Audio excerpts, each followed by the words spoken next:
Sud Radio, les voix de l'emploi, on vous rappellera. C'est Christophe qui nous a laissé un message sur le répondeur de Sud Radio au 0826 300 300. On l'écoute. Bonjour, c'est Christophe de Chantilly. J'ai postulé pour un job dans une agence de com à Paris et on vient de me proposer un entretien face à plusieurs personnes de la société. Alors j'ai déjà eu des entretiens en face à face, mais là, face à plusieurs personnes, c'est différent.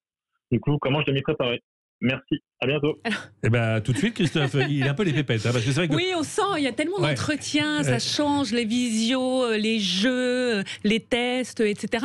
Alors, moi, je tiens à rassurer Christophe et puis tous les autres, surtout, c'est que quand on vous demande de venir à un entretien face à plusieurs personnes, c'est pas dans le but de vous faire stresser, de vous angoisser, de vous faire passer un oral, un grand jury, etc. Aujourd'hui, encore plus, ça arrive évidemment, les entretiens physiques, c'est plus pour gagner du temps sur le process de recrutement.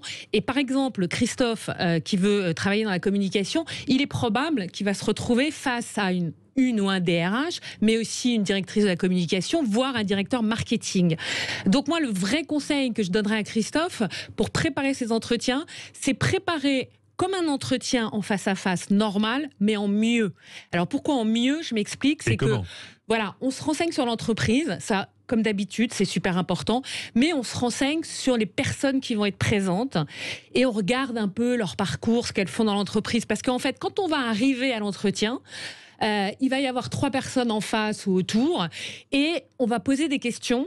Et donc, c'est mieux de poser des questions sur la communication à la directrice de la communication ou des questions marketing au directeur du marketing. Donc, si je peux donner un petit truc et une astuce, c'est quand on est dans ce type d'entretien, on prend un carnet de notes, etc.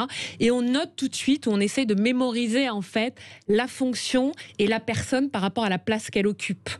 Comme ça, effectivement, même dans l'échange, on peut rebondir, on est plus naturel, le stress s'en va et on peut poser des questions pertinentes. Et puis, j'allais dire, l'autre et dernier conseil, c'est évidemment de bien écouter, d'être complètement dans l'échange, encore une fois, parce qu'il y a un tout petit test qui se fait là-dessus, et je pense qu'Ingrid sera d'accord avec moi, c'est quand même de voir, alors encore plus dans l'univers de la communication, comment un candidat va s'exprimer face à 2 ou 3 personnes. Mais encore une fois, je le répète sans arrêt, ce n'est pas un interrogatoire de police.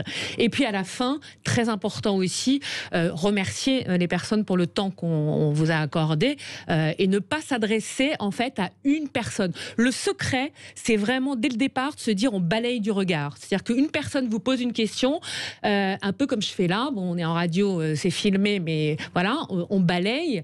Et on ne parle pas uniquement à une personne qui va peut-être se sentir aussi un peu mal, ou en tout cas les autres certainement, non Ingrid ? Exactement, et un entretien, de toute façon, qu'on soit seul avec un recruteur ou avec plusieurs, le but c'est surtout de faire connaissance avec la personne, voilà. Donc il n'y aura jamais de questions pièges, et il faut y aller le plus simplement possible, et tout simplement parler de ce qu'on connaît, et de se présenter, donc il n'y a pas de questions pièges, quoi. Cela dit, ça paraît quand même plus évident et plus naturel d'ailleurs de rencontrer tout de suite et le DRH et les personnes avec qui on va travailler, parce que sinon on va enchaîner un entretien. Bon ben alors je vous sélectionne, vous allez en voir un deuxième, un troisième. On n'en sort plus, c'est une perte de temps pour l'entreprise. Mais souvent c'est ça dans les entreprises, ils font ça vraiment pour gagner du temps, et souvent les candidats ont une interprétation différente, de dire ah là là c'est comme un jury, ils vont me noter, ils vont parler entre eux en disant ça va pas, ou il y a des questions pièges, il y en a un qui va faire le gentil, l'autre le méchant, l'autre. Mais non, c'est beaucoup plus simple que ça. Et encore une fois, on le répète, mais les recruteurs sont aussi stressés que les candidats, parce qu'il ne faut pas qu'ils se trompent de candidats, eux, quand ils vont recruter. Donc, ils sont en stress. Au moins, là, ils sont tous les 3, ils peuvent pas dire tu m'as balancé un mauvais candidat, c'était pas la peine que je le voie, rien. Là, au moins, on constate en même temps. Vous faites ce genre de rencontre en face à face à plusieurs chez l'IRCO ? Oui, ça peut nous arriver. Et l'objectif aussi, c'est que des fois, on peut faire venir quelqu'un qui vient de loin. Voilà. Donc nous on est quand même à Valenciennes, donc si on fait venir un candidat qui vient de Paris ou de Rennes, c'est vrai qu'on essaie d'optimiser aussi sa venue pour pas le faire revenir 2-3 fois, parce qu'il faut une fois rencontrer un directeur puis un autre. Donc la personne vient et on essaie effectivement, en toute simplicité, bien évidemment, on fait toujours en sorte de le mettre à l'aise, de le faire rencontrer par 2 ou 3 personnes en même temps.